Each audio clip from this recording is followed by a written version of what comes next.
Hi friends, welcome to my YouTube channel. ನೀವು ನೋಡ್ತಿದ್ದೀರಾ ಅಡುಗೆ ಮನೆ ಸಂಭ್ರಮ. ಎಲ್ಲರೂ ಹೇಗಿದ್ದೀರಾ? ಐ ಹೋಪ್ ಎಲ್ಲರೂ ಚೆನ್ನಾಗಿದ್ದೀರಾ ಅಂತ ಭಾವಿಸ್ತಾ ಇದ್ದೀನಿ. ನಾನಿವತ್ತು ಎಗ್ ಬಿರಿಯಾನಿನ ಮಾಡೋಣ ಅಂತ ಇದ್ದೀನಿ. ಸೊ ನೀವು ಒಂದ್ಸಲ ಟ್ರೈ ಮಾಡಿ ಫ್ರೆಂಡ್ಸ್, ತುಂಬಾ ಚೆನ್ನಾಗಿರುತ್ತೆ, ತುಂಬಾ ಟೇಸ್ಟಿಯಾಗಿರುತ್ತೆ.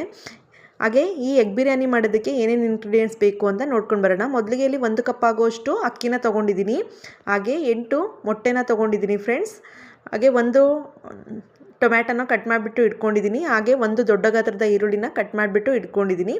1/4 ಚಮಚದಷ್ಟು ಅರಿಶಿನ ತೊಗೊಂಡಿದ್ದೀನಿ. 2 ಇಂಚಷ್ಟು ಶುಂಠಿನ ಕಟ್ ಮಾಡಿಬಿಟ್ಟು ಇಟ್ಕೊಂಡಿದ್ದೀನಿ. ಹಾಗೆ 2 ಗಡ್ಡೆ ಅಷ್ಟು ಬೆಳ್ಳುಳ್ಳಿನ ತೊಗೊಂಡಿದ್ದೀನಿ, ಸಿಪ್ಪೆ ಬಿಡಿಸಿ ಇಟ್ಕೊಂಡಿದ್ದೀನಿ. ಹಾಗೆ ಕೊತ್ತಂಬರಿ ತೊಗೊಂಡಿದ್ದೀನಿ, ಪುದೀನನ ತೊಗೊಂಡಿದ್ದೀನಿ. ಹಾಗೆ ಕರಿಬೇವಿನ ಸೊಪ್ಪನ್ನು ತೊಗೊಂಡಿದ್ದೀನಿ ಫ್ರೆಂಡ್ಸ್. ಮತ್ತು ಒಂದು ಪಲಾವ್ ಎಲೆ ತೊಗೊಂಡಿದ್ದೀನಿ, 1 ಇಂಚಷ್ಟು ಚಕ್ಕೆ ತೊಗೊಂಡಿದ್ದೀನಿ, ಒಂದು ಮರಾಠಿ ಮೊಗ್ಗನ್ನು ತೊಗೊಂಡಿದ್ದೀನಿ. ಹಾಗೆ ಒಂದು ಕಲ್ಲು ತೊಗೊಂಡಿದ್ದೀನಿ, ಒಂದು 5ರಿಂದ 6 ಲವಂಗನ ತೊಗೊಂಡಿದ್ದೀನಿ ಫ್ರೆಂಡ್ಸ್. ಹಾಗೆ ಒಂದು ಯಾಲಕ್ಕಿನ ತೊಗೊಂಡಿದ್ದೀನಿ ಫ್ರೆಂಡ್ಸ್. ಹಾಗೆ ರುಚಿಗೆ ತಕ್ಕಷ್ಟು ಉಪ್ಪು, ಮತ್ತು ಇಲ್ಲಿ 1.5 ಟೇಬಲ್ ಸ್ಪೂನಷ್ಟು ಧನಿಯಾ ಪುಡಿ, ಹಾಗೆ 1 ಟೇಬಲ್ ಸ್ಪೂನಷ್ಟು ಗರಂ ಮಸಾಲ, ಹಾಗೆ 1 ಚಮಚದಷ್ಟು ಖಾರದ ಪುಡಿನ ತೊಗೊಂಡಿದ್ದೀನಿ. ಹಾಗೆ ತುಪ್ಪ ತೊಗೊಂಡಿದ್ದೀನಿ. ಹಾಗೆ ಮತ್ತು ಎಣ್ಣೆನ ತೊಗೊಂಡಿದ್ದೀನಿ ಫ್ರೆಂಡ್ಸ್. ಇಷ್ಟೇ ಫ್ರೆಂಡ್ಸ್ ಇದಕ್ಕೆ ಬೇಕಾಗಿರೋವಂಥ ಇಂಗ್ರೀಡಿಯೆಂಟ್ಸು. ಮೊದಲಿಗೆ ಇಲ್ಲಿ ಮೊಟ್ಟೆನ ಬೇಯಿಸ್ಕೊಂಡು ಹಾಕ್ಕೊಳ್ಳೋಣ. ಅಷ್ಟೊತ್ತಿಗೆ ಒಂದು ಜಾರಿಗೆ ಶುಂಠಿ ಮತ್ತು ಬೆಳ್ಳುಳ್ಳಿನ ಹಾಕ್ಕೊಂಡು ಕ್ಲೀನಾಗಿ ಗ್ರೈಂಡ್ ಮಾಡ್ಕೊಬರೋಣ.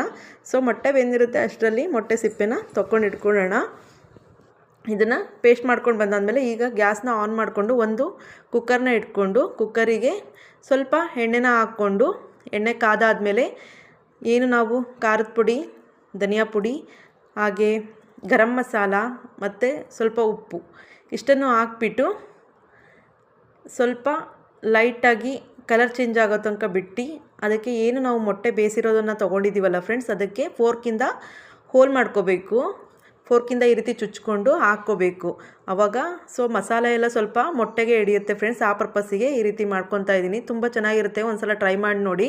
ಈ ರೀತಿ ಬ್ರೌನ್ ಕಲರ್ ಬಂದಾದಮೇಲೆ ಮೊಟ್ಟೆನ ಸಪ್ರೇಟ್ ತೆಗೆದಿಟ್ಕೊಂಡು ಅದೇ ಕುಕ್ಕರಿಗೆ 1 ಟೇಬಲ್ ಸ್ಪೂನಷ್ಟು ಎಣ್ಣೆ ಹಾಕ್ಕೊಂಡು 1 ಟೇಬಲ್ ಸ್ಪೂನಷ್ಟು ತುಪ್ಪ ಹಾಕ್ಕೊಂಡು ಏನು ಮಸಾಲೆ ಐಟಮ್ಗಳಿದ್ದಾವಲ್ಲ, ಚಕ್ಕೆ, ಲವಂಗ, ಪಲಾವ್ ಎಲೆ ಎಲ್ಲ ಹಾಕ್ಕೊಂಡು, ಹಾಗೆ ಈರುಳ್ಳಿನ ಹಾಕ್ಕೊಂಡು ಕ್ಲೀನಾಗಿ ಒಂದು ಮಿಕ್ಸ್ ಕೊಡ್ತಾ ಇದ್ದೀನಿ ಫ್ರೆಂಡ್ಸ್. ಸೊ ನೋಡಿ, ಈ ರೀತಿ ಕಲರ್ ಚೇಂಜ್ ಆಗಬೇಕು ಈರುಳ್ಳಿದು, ಅಲ್ಲಿ ತನಕ ಡ್ರೈ ಮಾಡ್ಕೋಬೇಕು. ಅದಾದಮೇಲೆ ಏನು ಶುಂಠಿ ಮತ್ತು ಬೆಳ್ಳುಳ್ಳಿ ಪೇಸ್ಟ್ ಮಾಡ್ಕೊಂಡಿದ್ವಲ್ಲ, ಆ ಪೇಸ್ಟನ್ನು ಹಾಕ್ಕೊತಾ ಇದ್ದೀನಿ ಫ್ರೆಂಡ್ಸ್. ಪೇಸ್ಟ್ನ ಹಾಕ್ಕೊಬಿಟ್ಟು ಕ್ಲೀನಾಗಿ ಒಂದು ಸಲ ಮಿಕ್ಸ್ ಕೊಡೋಣ. ಮಿಕ್ಸ್ ಕೊಟ್ಟಾದಮೇಲೆ ಏನು ಟೊಮ್ಯಾಟೋನ ಕಟ್ ಮಾಡಿ ಇಟ್ಕೊಂಡಿದ್ವಲ್ಲ ಅದನ್ನು ಹಾಕ್ಕೊಂಡು ಪುದೀನನ ಸಮೇತ ಹಾಕ್ಕೊಂಡು ಕ್ಲೀನಾಗಿ ಒಂದು ಸಲ ಮಿಕ್ಸ್ ಕೊಡೋಣ ಫ್ರೆಂಡ್ಸ್. ಮಿಕ್ಸ್ ಕೊಟ್ಟಾದಮೇಲೆ ಅದಕ್ಕೆ ಕರಿಬೇವಿನ ಸೊಪ್ಪನ್ನು ಸಮೇತ ಆ್ಯಡ್ ಮಾಡ್ಕೊತಾ ಇದ್ದೀನಿ. ಆ್ಯಡ್ ಮಾಡಿಕೊಂಡು ಮಿಕ್ಸ್ ಕೊಟ್ಕೊಳ್ಳೋಣ. ಹಾಗೆ ಇದಕ್ಕೆ ಅರಿಶಿನ ಪುಡಿನ ಆ್ಯಡ್ ಮಾಡ್ಕೊತಿದ್ದೀನಿ. ಈಗ ಏನು ಸ್ಪೈಸಸ್ನ ತೊಗೊಂಡಿದ್ನಲ್ಲ, ಖಾರದ ಪುಡಿ, ಧನಿಯಾ ಪುಡಿ, ಹಾಗೆ ಗರಂ ಮಸಾಲ, ಅದನ್ನು ಸಮೇತ ಆ್ಯಡ್ ಮಾಡಿಕೊಂಡು ಕ್ಲೀನಾಗಿ ಒಂದು ಮಿಕ್ಸ್ ಕೊಡೋಣ ಫ್ರೆಂಡ್ಸ್. ಮಿಕ್ಸ್ ಕೊಟ್ಟಾದಮೇಲೆ ಏನು ನಾನು ಒಂದು ಗ್ಲಾಸಲ್ಲಿ ಅಕ್ಕಿನ ತೊಗೊಂಡಿದ್ನಲ್ಲ, ಅದೇ ಗ್ಲಾಸಲ್ಲಿ ನಾನೀಗ ನೀರನ್ನು ಅಳತೆ ಮಾಡಿಬಿಟ್ಟು ಹಾಕ್ಕೊತಾ ಇದ್ದೀನಿ. ಏನು 1 ಗ್ಲಾಸಷ್ಟು ನೀರು ತೊಗೊಂಡಿದ್ನಲ್ಲ, ಅದಕ್ಕೆ ನಾನೀಗ 2 ಗ್ಲಾಸಷ್ಟು ನೀರನ್ನು ಹಾಕ್ಕೊತಿದ್ದೀನಿ. ನೀರು ಹಾಕ್ಕೊಂಡು ಉಪ್ಪನ್ನು ಹಾಕ್ಕೊಂಡು, ಸೊ ನೀರು ಕುದಿಯೋ ಟೈಮಲ್ಲಿ ನಾನು ಅಕ್ಕಿನ ವಾಶ್ ಮಾಡ್ಕೊಬಿಟ್ಟು ಹಾಕ್ಕೊತಾ ಇದ್ದೀನಿ ಫ್ರೆಂಡ್ಸ್. ಉಪ್ಪನ್ನ ರುಚಿಗೆ ತಕ್ಕಷ್ಟು ನೋಡಿಬಿಟ್ಟು ಹಾಕ್ಕೊಳ್ಳಿ.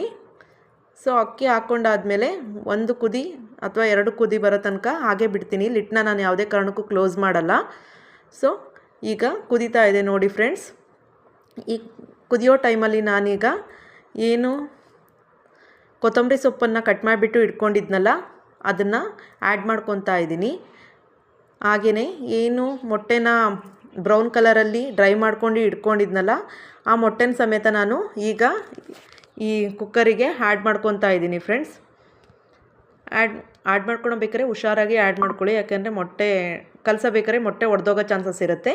ಸೊ ಒಂದು ಸಲ ಮಿಕ್ಸ್ ಕೊಡ್ತೀನಿ ಮೊಟ್ಟೆ ಎಲ್ಲ ಹಾಕಾದ್ಮೇಲೆ. ಸೊ ಈಗ ಲಿಟ್ನ ಕ್ಲೋಸ್ ಮಾಡಿಬಿಟ್ಟು ನಾನು ಏನಿಲ್ಲ ಅಂದರೂ 1 ಅಥವಾ 2 ವಿಷಲ್ನ ಹೊಡೆಸ್ಕೊತೀನಿ ಫ್ರೆಂಡ್ಸ್. ಸೊ ವಿಷಲ್ ಹೊಡೆದಾಗಿದೆ. ಈಗ ವಿಷಲ್ ಕೂಡ ಹಾರಕ್ಕೆ ಬಿಡೋಣ. ಸೊ ವಿಷಲ್ ಕೂಡ ಆರಿದೆ. ಕುಕ್ಕರ್ನ ಓಪನ್ ಮಾಡ್ತಾ ಇದ್ದೀನಿ.